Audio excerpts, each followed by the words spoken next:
What if everything you've been told about being too much is actually evidence of something extraordinary? Stay with me, because by the end of this video, you'll understand why Carl Jung believed that the very traits society criticizes might be the keys to your deepest purpose. Carl Jung once said, "The privilege of a lifetime is to become who you truly are." But what if who you truly are doesn't fit the mold?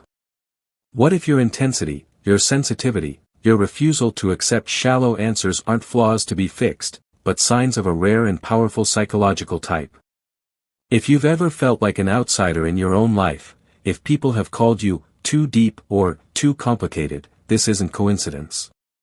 According to Carl Jung's groundbreaking research into personality types, some individuals possess what he called differentiated consciousness, a way of experiencing reality that most people never develop.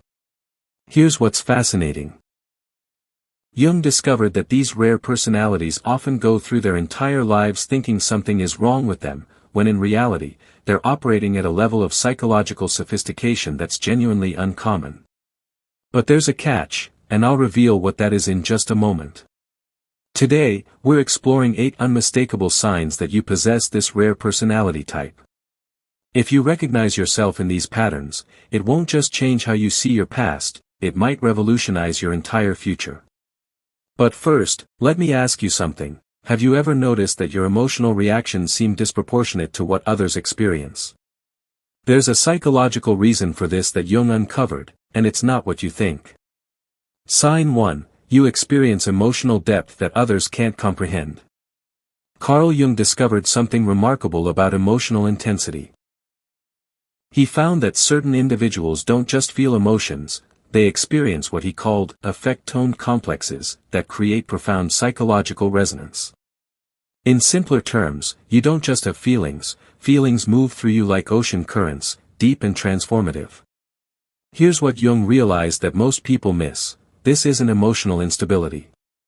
It's emotional sophistication.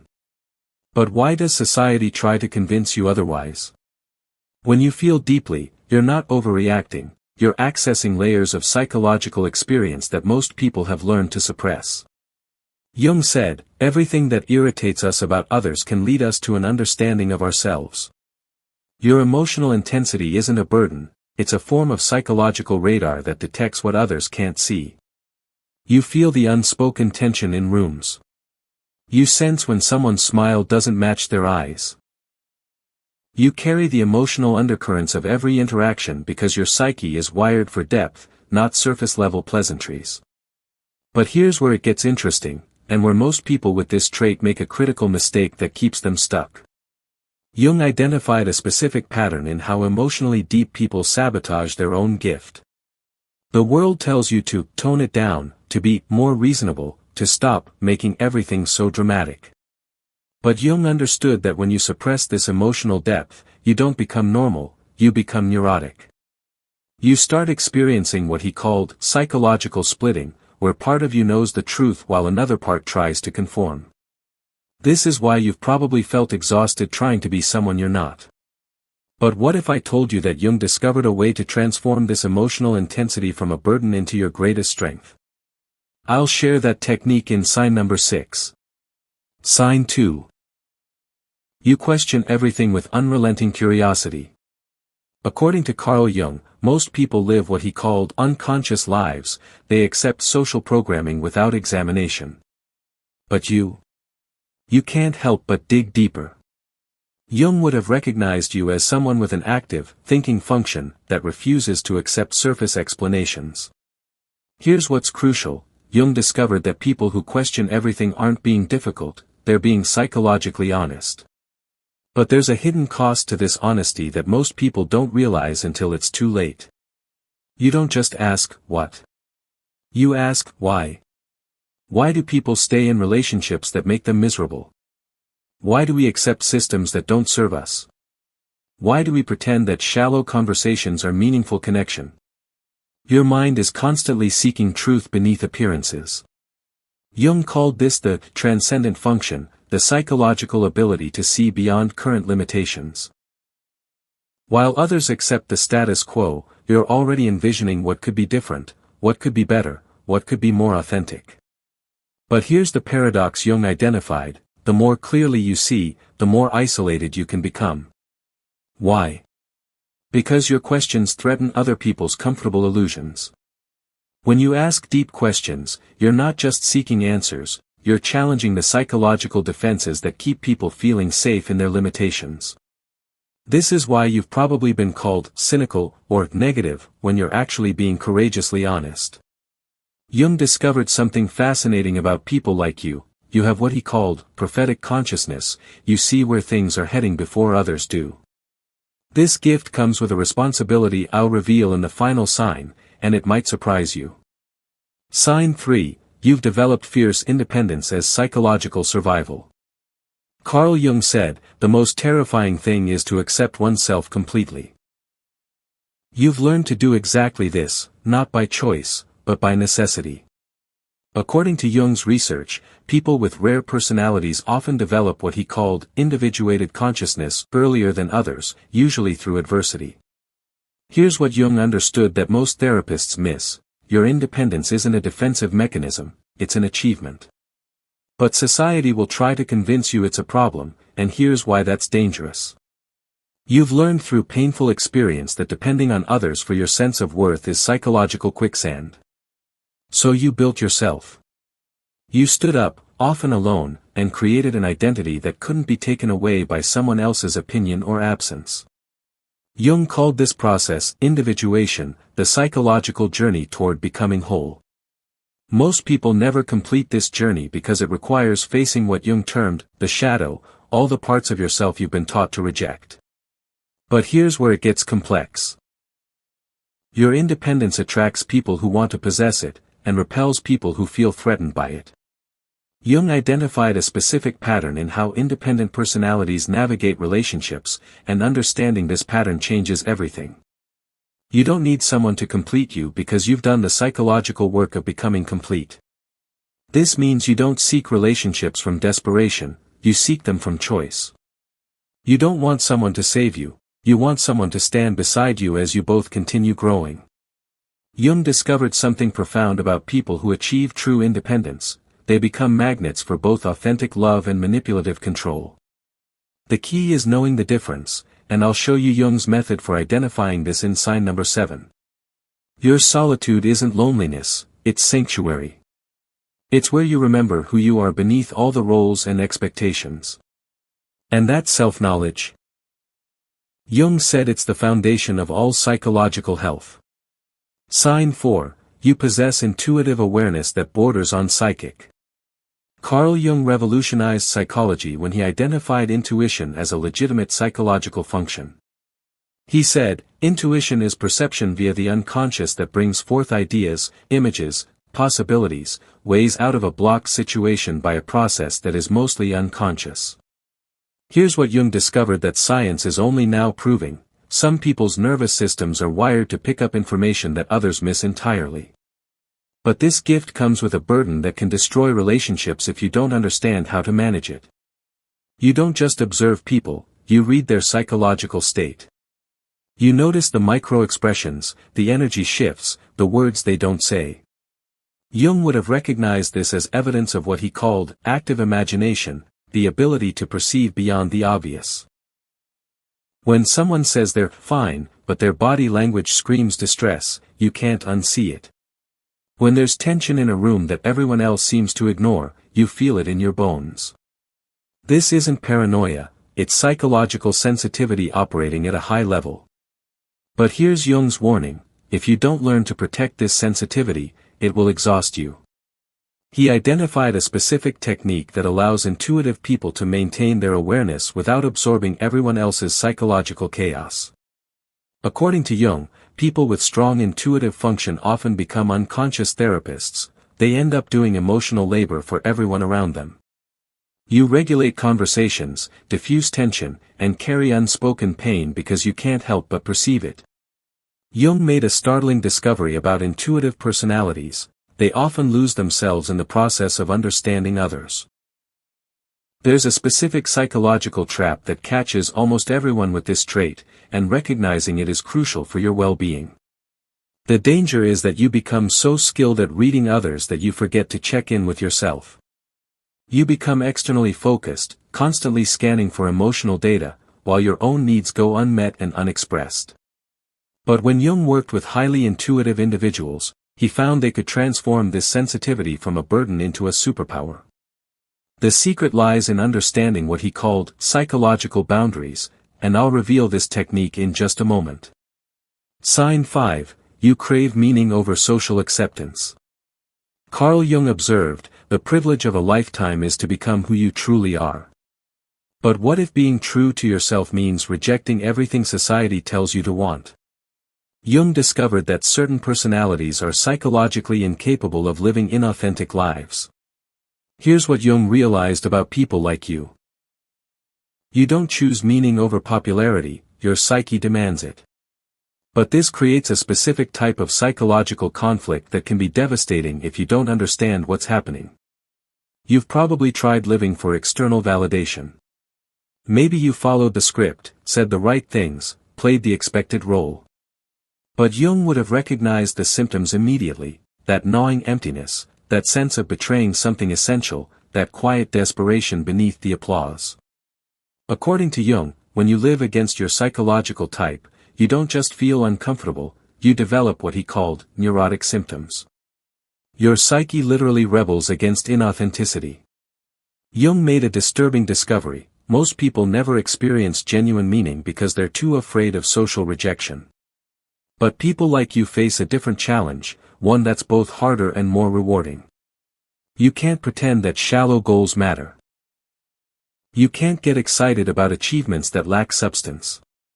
You can't build relationships based on convenience rather than connection. Your psychological makeup won't allow it. This is why you've probably felt like an alien in your own culture. But Jung identified something remarkable about people who prioritize meaning: they become evolutionary catalysts for human consciousness.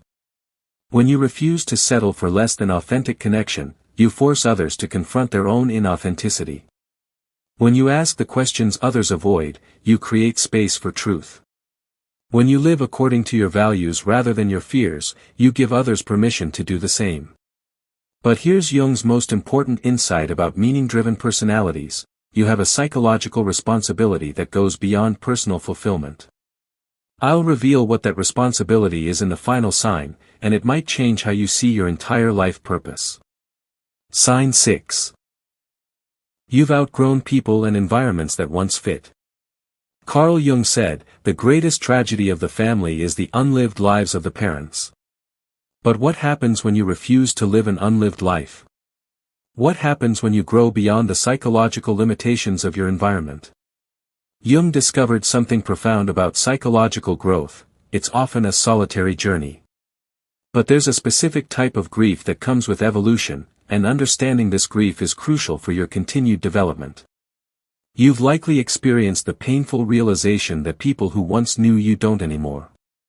Not because you've become difficult or superior, but because you've shed layers of conditioning that no longer serve you.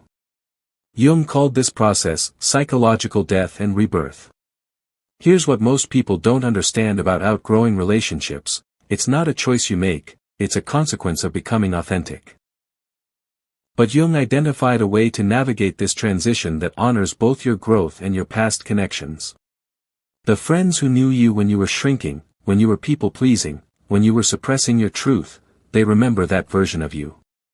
And sometimes they want that version back because it felt safer, more predictable, easier to understand. But you can't go back. Jung understood that psychological evolution is irreversible. Once you've seen behind the curtain of social conditioning, once you've tasted authentic living, you can't return to unconscious conformity. Jung made a startling observation about people who outgrow their environments: they often experience what he called the dark night of the soul, a period of profound loneliness that tests their commitment to authenticity. This isn't ordinary loneliness. It's existential isolation, the recognition that your path is unique, that your perspective is rare, that your growth might mean leaving behind everything familiar. But Jung discovered something beautiful about people who successfully navigate this transition: they attract relationships of extraordinary depth and authenticity. The key is understanding his concept of psychological resonance, how authentic people find each other. When you stop performing and start being, when you stop shrinking and start expanding, when you stop apologizing for your depth and start owning it, something shifts in your entire relational field. Sign 7. You offer profound presence in a distracted world. According to Carl Jung, the meeting of two personalities is like the contact of two chemical substances. If there is any reaction, both are transformed. But what if you're the type of person who creates transformation simply by showing up authentically? Jung identified a rare quality that some people possess, the ability to create what he called psychological holding space. If you have this gift, you already know how much it costs you, but you might not realize how rare and valuable it truly is. When someone speaks to you, they feel seen in a way that's uncommon. You don't just listen to their words, you perceive their underlying emotional state. You don't offer quick fixes, you offer deep witnessing. You don't rush to judgment, you create space for truth to emerge. Jung understood that this level of presence is actually a form of psychological healing. In your company, people remember what it feels like to be human, complex, contradictory, worthy of understanding. But here's Jung's crucial insight: people with this gift often exhaust themselves by giving it too freely. He identified specific psychological boundaries that allow empathetic people to maintain their depth without depleting themselves. You've probably found yourself in the role of unofficial therapist, emotional anchor, or safe harbor for others. While this makes you invaluable, it can also make you invisible. You become so skilled at holding space for others that you forget to ask for space to be held yourself. Jung discovered something important about highly empathetic personalities. They often develop what he called helper's syndrome, a pattern of unconscious self-sacrifice that ultimately serves no one. The work isn't to stop caring or to close your heart. The work is to learn discernment, to understand who deserves access to your emotional presence and who has earned the right to reciprocate. When Jung worked with people who possessed natural therapeutic presence, he found they needed to learn a specific skill that transformed their relationships entirely. I'll share this skill in the final sign, because it's the key to maintaining your gifts without losing yourself. Sign 8. You sense a larger purpose that you can't yet define. Carl Jung said, your vision becomes clear when you look into your heart. Who looks outside, dreams. Who looks inside, awakens. If you felt a persistent sense that you're meant for something more than the ordinary, Jung would have recognized this as what he called the transcendent function, your psyche's drive toward individuation and purpose. Here's what Jung discovered about people with undefined but urgent purpose: they're not delusional or grandiose, they're responding to what he called archetypal calling. But there's a specific way this calling can become distorted, and understanding this is crucial. You felt it, that restless knowing that you have something to contribute, something to build, something to say. It might not be clear yet, but it's undeniable. Jung understood this as evidence of what he called creative potential seeking expression.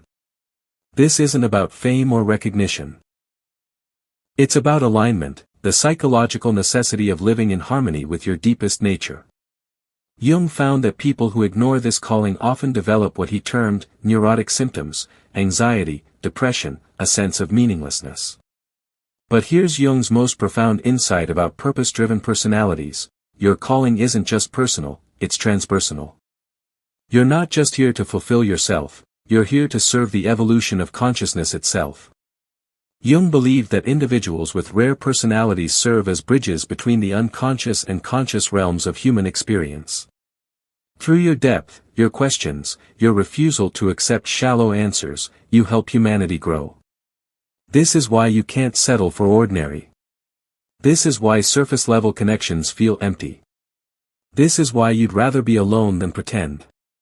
Your psyche knows you have work to do, and that work requires authenticity, depth, and courage. But Jung also warned about the inflation that can come with recognizing your purpose. The key is holding both humility and power, understanding that you're special without believing you're superior. Carl Jung spent his entire career studying personalities like yours. He called people with these traits the differentiated, individuals who have developed psychological complexity that allows them to see, feel, and understand at levels most people never reach. If even half of these signs resonated with you, you're not just different, you're part of what Jung called the leading edge of human consciousness. You're one of the people pushing our species toward greater awareness, deeper truth, more authentic connection. Yes, it's lonely sometimes. Yes, it's misunderstood. Yes, it requires more courage than most people will ever need.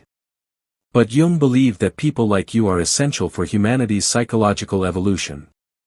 Your sensitivity isn't a weakness, it's a superpower. Your intensity isn't too much, it's exactly what the world needs. Your refusal to settle isn't difficult, it's brave. Carl Jung once said, the most terrifying thing is to accept oneself completely. You're learning to do exactly that, and in doing so, you're giving others permission to do the same. Drop a comment below and tell me which of these signs felt most true to you. Share this with someone who needs to remember their own psychological rarity. And subscribe, because we're just beginning to explore the depths of what makes you extraordinary. Remember, you're not too much. The world is too little. And Jung knew that people like you are the ones who change that.